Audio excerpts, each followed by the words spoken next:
এই শুনছেন, আজকে এই ছোট ছেলেটা না অনেক বড় বড় জিনিস দেখে ফেলেছে গো। ছোট ছেলেটা মনে হয় বড় হয়ে গেল।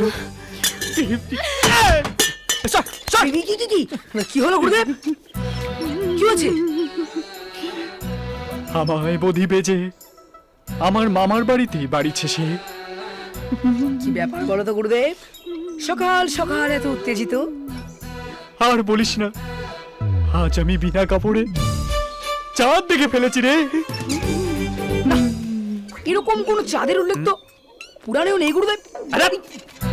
এরকম ছোট্ট একটা পুরাণে ওরকম বড় চাঁদ কখনো ধরে রে পাগলা? এই ছোট্ট ছেলেটা চাঁদ দেখে কিরম যেন বড় হয়ে গেল। কৃষ্ণ!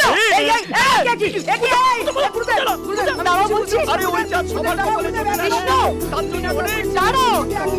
আর ওই চাঁদ দেখতে চাই। কৃষ্ণ!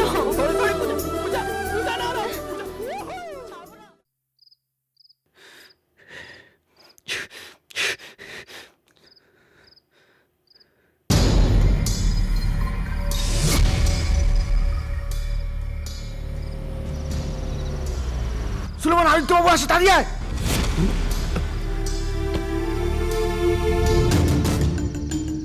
সমস্ত বিপদ থেকে উদ্ধার করো, নমঃ নমঃ।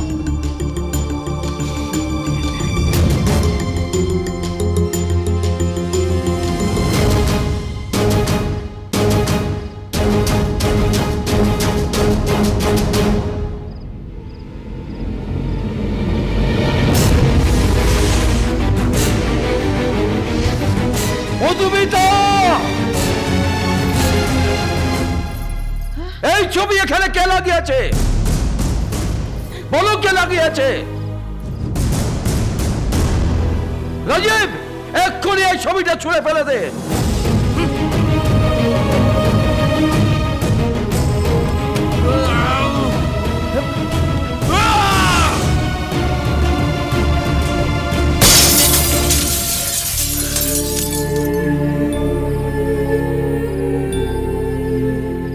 কার এত বড় দুঃসাহস যে এই ছবি দেয়ালে টাঙিয়েছে? কার? উত্তর দাও।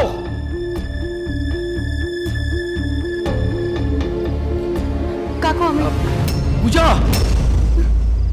আসলে ছবিটা গোডাউনে পড়ে পড়ে নষ্ট হচ্ছিল কাকু। হোক! যে মানুষটাই দূরে চলে গেছে, সেই মানুষটার ছবিটা নষ্ট হয়ে গেলে ক্ষতি কি?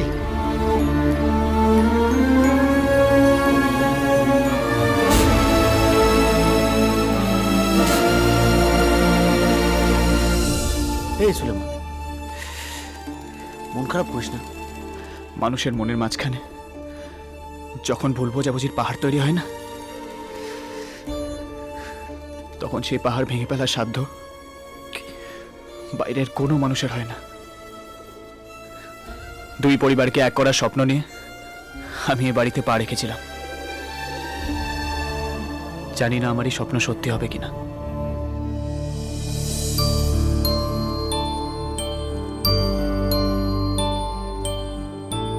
কাকুর সম্বন্ধে জানার পরও তুমি এই ছবিটা ওখানে কেন টাঙিয়েছিলে? এ বাড়ির মেয়ের ছবি যেখানে থাকা দরকার সেখানে না রেখে গোডাউনে ফেলে রেখেছিল।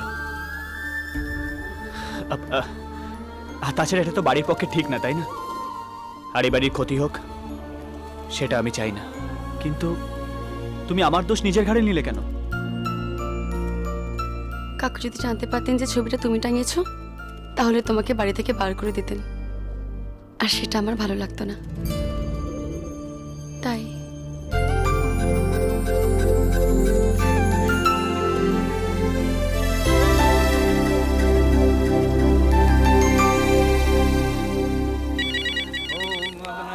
হ্যালো, চৌধুরী বাড়িতে শান্তি সস্তায়নী যজ্ঞ কেমন চলছে? কোন চৌধুরী বাড়ি?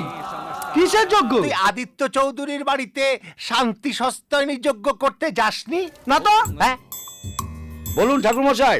এই আমার ছেলে কৃষ্ণকে দিয়ে যজ্ঞ করাবে বলেছিলে, কাকে দিয়ে করাচ্ছ? কেন, আপনার ছেলেই তো যোগ্য করছে। আমার ছেলে দক্ষিণার টাকাটা পুরোটাই হজম করে দিতে চাইছে। শোনো দয়াশঙ্কর ওই দক্ষিণার টাকা হিসেবে তোমরা যেটা ধার্য করেছো সেটা সোজা আমার বাড়িতে পাঠিয়ে দেবে, কিছুতেই আমার ছেলের হাতে দেবে না। কিন্তু কেন? এটাই নিয়ম। নমস্কার। মাগো, আমার স্বামীকে যখন আমি প্রথম দেখেছিলাম ঠিক আপনারই মতো এইভাবে দরজার সামনে দাঁড়িয়েছিলেন। আমি জিজ্ঞাসা করেছিলাম চা খাবেন, উনি বলছেন না, লেবু জল খাবো। আমি লেবুও খাবো না, জলও খাবো না, আমি দেবো। কি দেবেন? এই যে টাকা। টাকা?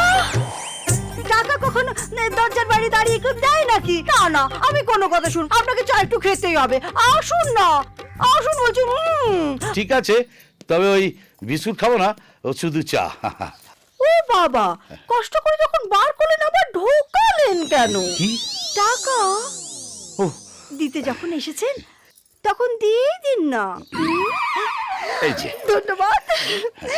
আরে আপনি বসুন, আমি আপনার জন্য চা করে নিয়ে আসছি। হ্যাঁ, একটু পরিষ্কার করে বললেই হয়। এ কি, এর মধ্যে চা হয়ে গেল? ফ্লাক্সি করা থাকে, বলা যায় না তো কে কখন চলে আসে হুট করে। ও আচ্ছা আচ্ছা, থ্যাংক ইউ। এর ছবি এখানে কেন? কি সুন্দর দেখতে না?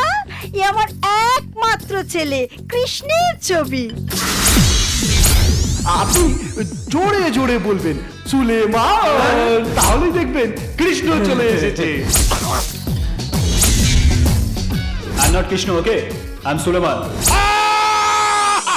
একেবারে একেবারে হুবহু আমার স্বামীর মতো। উনিও না এরম রেগে গেলে আ করে চিৎকার করে। আমি রেগে চাইনি, আমি ভয়ে চেঁচিয়েছি। পুরি কি পাইয়া, আমি যাই। আরে দাঁড়ান দাঁড়ান, আবার আসবেন কিন্তু। যদি বেঁচে থাকি। তার মানে একজন মুসলিম চৌধুরী বাড়িতে যজ্ঞ করছে। এই কথা যদি আদিত্য চৌধুরী জানতে পারে। ওরে বাবা, আর এটা যদি ওর ওই দুই ছেলে জানতে পারে।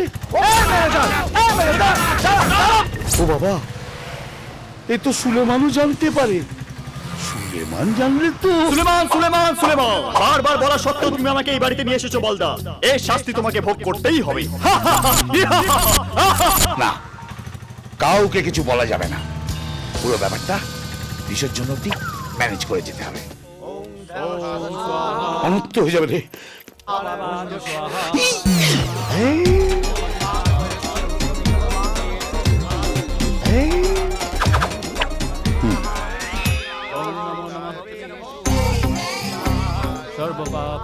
কি ভক্তিভরে যোগ্য হচ্ছে, তাই না ম্যানেজার বাবু?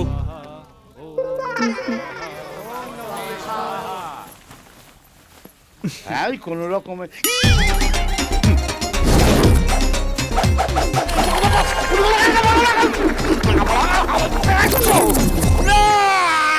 কি নানা করছেন?